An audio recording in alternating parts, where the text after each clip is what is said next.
Hello, Internet!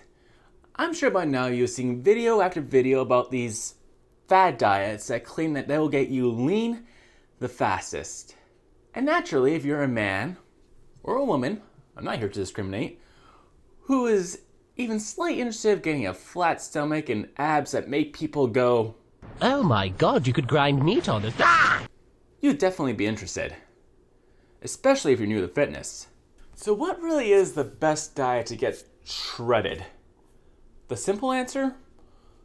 The one that you can keep up with. The one that you're able to maintain long term. In my opinion, I don't think you should ever suffer too much when you're dieting, because when it's all said and done, you're going to go back to eating the way you were before, thus going back to the way you were looking before. So finding something that you can maintain long term is essential to your fat loss success. And the best place to start is to find a TDEE calculator, which stands for Total Daily Energy Expenditure. I'll link a TDEE calculator for you down in the description below. But essentially, a TDEE calculator will tell you how many calories you typically burn in a day. And while admittedly it's not 100% accurate, it will give you a rough idea of how many calories you do typically tend to burn in a day. And once you know what your maintenance calories are, then you can start looking for a diet to key into your goals. But the most important thing is for you to be in a caloric deficit. So for example, if you typically burn about 2,500 calories in a day, you want to be under 2,500 calories. The thing is, you can eat all the egg whites and broccoli that you want, but if you're eating 3,000 calories worth of egg whites and broccoli, you're still going to gain weight. Honestly, you'd be better off eating 1,500 calories worth of pizza. I'm not saying that's the healthiest way to lose weight, but 3,000 calories worth of broccoli and egg whites, or 1,500 calories of pizza. You do the math. So with that out of the way, I thought I'd go over some diet plans that you can try following yourselves. You can try out one or even combine a couple of them together. See what works best for you, because at the end of the day, what may work out really well for me may not necessarily work well for you. So try one, two, or combine a few and see what works for you. Let me know down below if you tried any of these diets or what ends up working well for you. Number one, intermittent fasting, which is essentially skipping breakfast. Okay, there's a little bit more to it than that. So here's an example for you. Let's say you're going to fast for 16 hours of the day. So you had your last meal at 10 o'clock at night. That means you will not eat again till 2 o'clock in the afternoon the following day. And then you would eat all of your meals between 2 and 10. Obviously, you can fast for 20 hours, thus you will only be able to eat your meals between 6 and 10, but completely up to you what you decide to do or how long your fast is. The idea here is that with less time to eat, the less likely you'll be to go over your maintenance calories. It's worked well for me, so try it for yourself and see what you think. Or you combine intermittent fasting with number 2, paleo, otherwise known as the caveman diet, a diet which consists of grass-fed protein, eggs, nuts, plant-based oils, veggies, and fruit. This diet is low in sodium, high in potassium, fiber, omega-3s, and packed with nutrients. So it sounds pretty good, right? Couple of minor drawbacks though.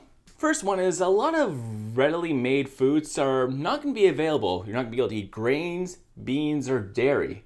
The second one being is that it can get quite expensive if you go the whole grass-fed, wildly caught route. You'll be paying double, if not triple the amounts you would if you were to get them farm-raised. If you have the money, go for it, but if not, you might be better off giving this one a pass. Or you can go with number 3, which is the keto diet. Essentially, the keto, short for ketosis, is to get your body in a, ketosis state, which essentially means you will use fat for fuel as opposed to carbs. Now, how do you go about doing that? Get your net carbs to virtually 0. With ketosis, you generally want to keep it under 30. I would argue 50, but 30 seems to be the general consensus, It shares a lot of similarities with the paleo diet, although you don't have to go the whole grass-fed route if you don't want to. And you're allowed eating dairy. The only thing you're kind of excluding is grains, since that's high in net carbs. A lot of people claim this diet has worked really well for them, although you might have to be wary of what they call the keto fever, which shares a lot of the symptoms of a fever, but once your body starts to adapt and get itself into a proper ketosis state, it does tend to pass and will not appear again unless you come out of a ketosis state and then go back into it. Now, these last two I'm going to talk about are kind of more general diets, but it depends on how you go about following them.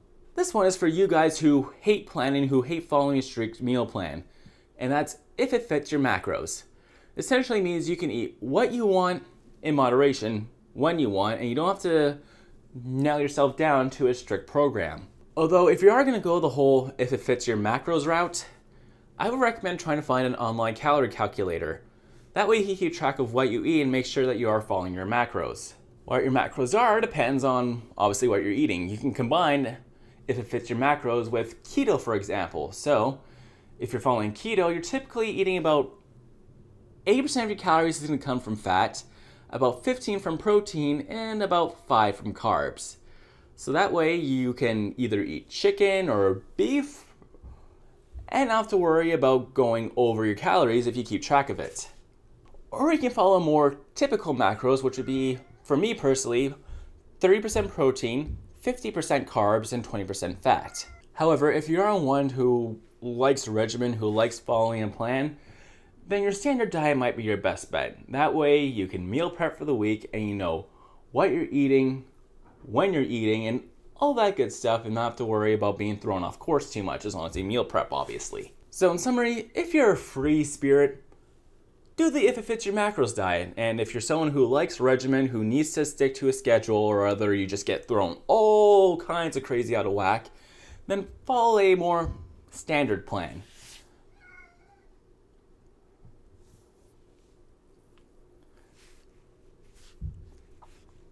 As I said earlier, there is no perfect diet. You have to figure out what works for you. You may not get it right the first, second, or even third time, but when you do mess up, recognize when you messed up and what you can do next time to fix it. Get to know your body. That's the important part. And that's about it for today. I really hope I was able to help someone out today, and if I was, leave a thumbs up for me, please.